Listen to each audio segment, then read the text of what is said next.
Bonjour à tous, bonjour à tous. J'espère que vous passez un bon petit week-end, que tout se passe bien pour vous.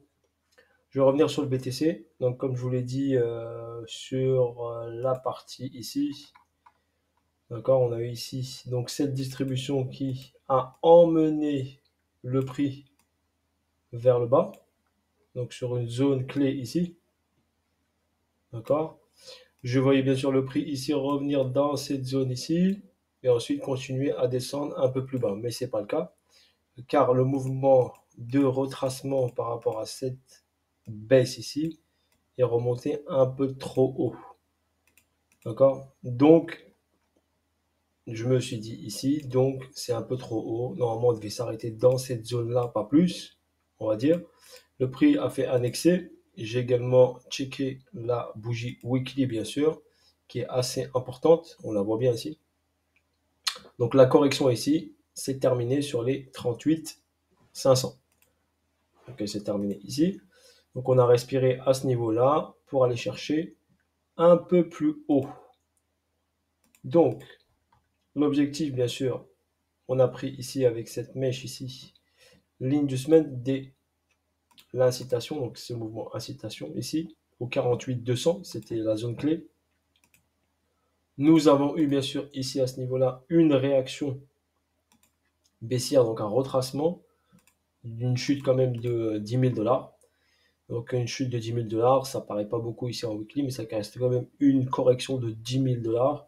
Et en pourcentage, ça donne ici une chute de pratiquement 21%. Donc on a une correction ici de 21% du prix. Et après, ça suffit ici de s'arrêter dans cette zone-là et continuer sur l'order flow. Donc on est sur un order flow haussier. Donc là, les hauts sont toujours de plus en plus haut et les bas toujours de plus en plus haut. Donc l'order flow ici reste aussi court terme. En court terme ici, on est haussier. D'accord. On est passé d'un mouvement agressif à la baisse à un retracement. D'accord. Donc ce retracement, bien sûr, va chercher bien sûr des zones clés. La zone clé, la première, c'était celle-ci. Donc là, ici, il pouvait le prix s'arrêter ici, à ce niveau-là. Donc c'est pour ça qu'ici, il pouvait le prix s'arrêter et directement continuer à descendre. Donc là, il a jugé que le prix n'était pas assez intéressant et on n'était pas en premium, donc discount premium. Ici, quand je trace mon Fibonacci ici, la zone D50, elle est en 42, 258. Donc le BTC ici, par rapport à ce mouvement, ce high et ce low, est en premium, donc en zone vendeuse. Et quand le prix ici est venu chercher l'inducement, il a retracé, il est passé de premium à discount, donc au-dessus des 50, revenu en dessous des 50. Et comme je vous l'ai expliqué, ici c'est la zone de préférence à ne pas toucher. Ok, vous voyez cette zone-là, c'est la zone à ne pas toucher. Vous êtes entre deux chaises, cul entre deux chaises. Là, vous êtes sur une zone, on va dire, ni acheteuse ni vendeuse sur les 50. D'accord. Donc c'est une zone un peu dangereuse. C'est pour ça que moi, personnellement, je n'interviens pratiquement jamais sur cette zone. D'accord. Quand je trade n'importe quel actif, je n'interviens jamais sur cette zone. Soit j'interviens sur la partie basse pour acheter, soit sur la partie haute pour vendre. Ok. J'attends bien sûr les confirmations du prix. Le price action me donne des confirmations. Pour l'instant, ici, on n'a pas eu de retournement clair et net. On a eu juste un retracement qui s'est arrêté au 38 500. Il aurait pu aller un peu plus profond, mais les market makers ont décidé qu'on n'ira pas plus bas et on va chercher un peu plus de liquidité. Donc, on va passer ici, on est revenu au niveau de l'inducement, donc des 48 200. Remarquez bien ici. Donc, il l'a pris ici tout à l'heure avec la mèche la dernière fois. Ici, il vient le chercher ici avec une belle bougie weekly. Donc, on va travailler ici cette zone. Et logiquement ici, donc là, regardez, première zone, ok, deuxième zone ici, et là, on a une autre zone ici. Donc logiquement, la continuité, la logique voudrait bien sûr que le prix aille chercher les 53 000 $. Donc aller chercher cette zone-là. Ok, c'est des liquidités qui sont très proches. Donc on peut aller chercher la zone des 5200 qui est ici et aller se buter par ici sur le déséquilibre. Ici j'ai un déséquilibre weekly. D'accord. Donc déséquilibre weekly qui est ici au 53 300 $. Donc même principe, il faudra faire attention parce que ici, on a eu une réaction. Donc pareil, ici, si on prend, on aura forcément une réaction. Cette réaction, bien sûr, ici, potentiellement, pourra être plus forte que celle-ci. Donc là, si on a une chute de 10 000, celle-ci peut être plus importante. D'accord, pour votre information. Donc faites attention à cette zone-là. Moi, je vous dis ma vision, je vous dis ce que je vois. Après, vous faites ce que vous voulez. Moi, sur BTC, je n'ai aucune position, ni de sell, ni de buy, pour votre information. Car pour moi, le risque-reward, comme je vous l'ai expliqué, le risque-reward sur BTC n'est pas assez important. Un exemple ici, je vous donne un exemple, on était sur les 15K. 15K, on est arrivé là, on a fait quoi? Un x2.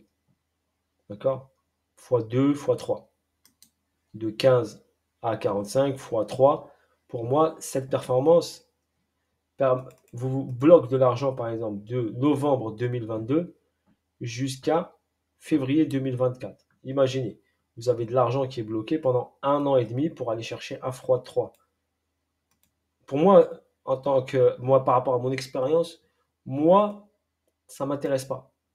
Le risque-reward n'est pas assez important. Mais je regarde le BTC, je le check, je le regarde par rapport au marché crypto. Mais au niveau des profits, je préfère aller chercher des profits ailleurs. Sur des cryptos, par exemple, je vais montrer VR.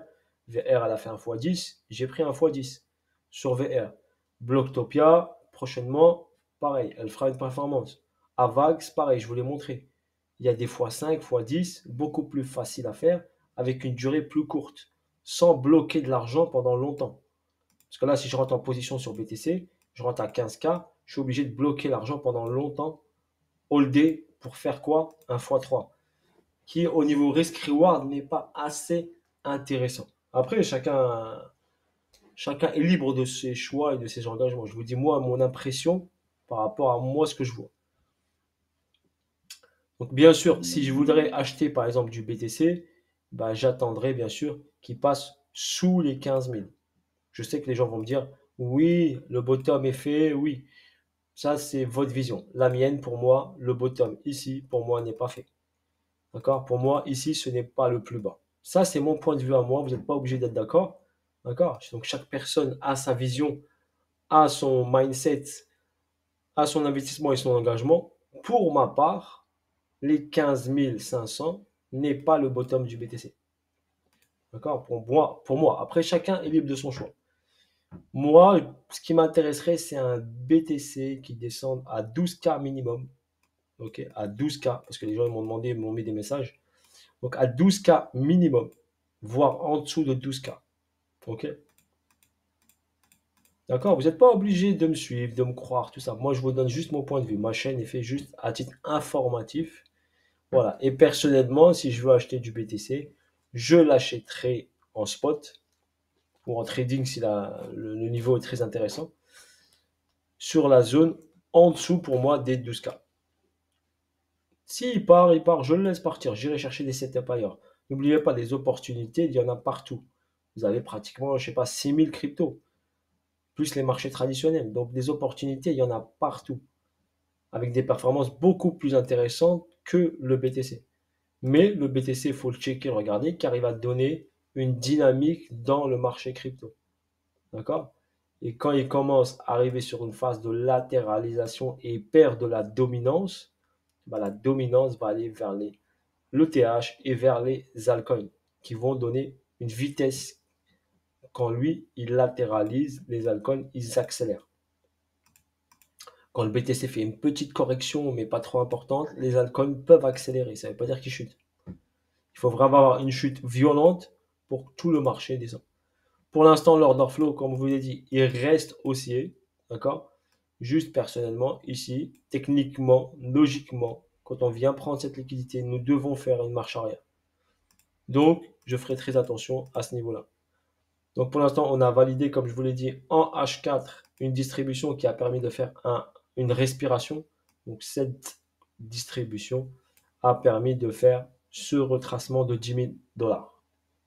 Maintenant, le prix, si vous voulez continuer, il ne fallait pas qu'il monte aussi haut. Personnellement, je ne le voyais pas monter Donc ça veut dire que là, l'intention est forte haussière avec une belle bougie weekly. Même si au pire, il revient là, c'est pour moi à continuer vers le haut. OK? Et pour aller chercher des liquidités vers les 53 000 dollars. Step by step, on laisse faire les choses. Je ne me presse pas. Pour l'instant, je suis concentré plus sur les altcoins au niveau des performances et au niveau du trading. D'accord? Que sur le BTC. Pour l'instant, BTC, je regarde la température. Voilà. En ce qui concerne le BTC, belle bougie weekly. On attend qu'elle va se clôturer donc ce soir. Donc ce soir, la bougie weekly clôturera dans 11h13. Et vous aurez la bougie weekly qui est bien bleue. Sauf si elle est ravalée, mais j'y crois pas trop. Je le vois là pousser encore un peu, voire prendre peut-être la liquidité des 49 000 aujourd'hui ou dans la semaine. Voilà, sur ce, bonne journée à vous tous, bon week-end à tous, et je vous dis à bientôt pour de nouvelles vidéos et de nouvelles aventures. Allez, tchuss, ciao ciao.